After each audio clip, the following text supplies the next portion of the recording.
साथियों, नामकरण पांचवा संस्कार होता है। इससे पहले 4 संस्कार और पूर्ण हो जाते हैं।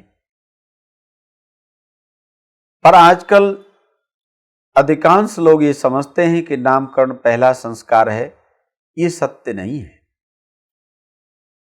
क्योंकि बच्चे का जो निर्माण है वो जब नई आत्मा को शरीर मिलता है अर्थात जन्म होता है।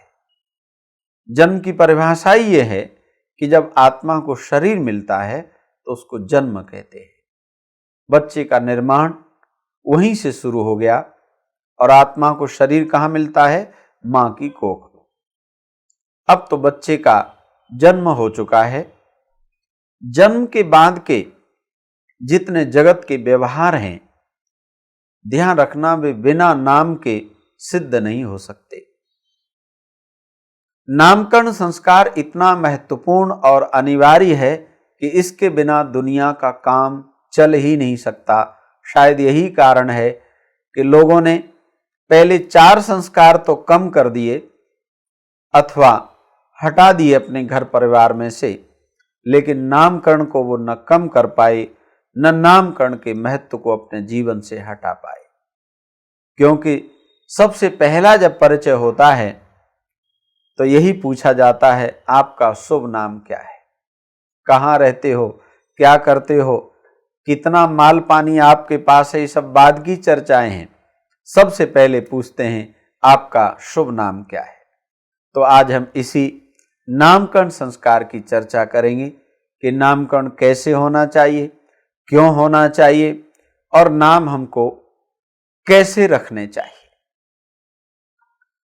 जब बच्चे का जन्म होता है और जन्म से पहले से भी एक बड़ी कॉमन इच्छा होती है सबकी, हमारे यहाँ पुत्र होगा, पुत्री होगी, नाम क्या रखेंगे।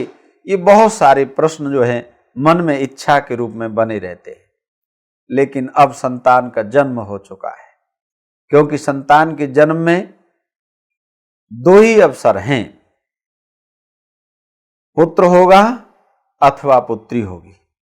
संसार में बहुत से लोग भ्रमित करने के लिए एक नया पाखंड रचते हैं।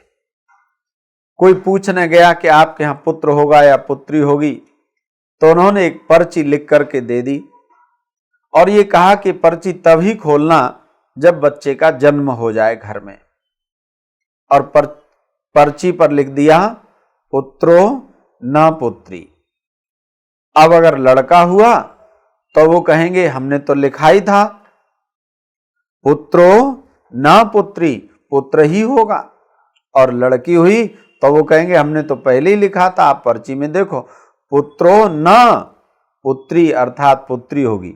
ये संसार में भ्रम फैलाने का मार्ग है।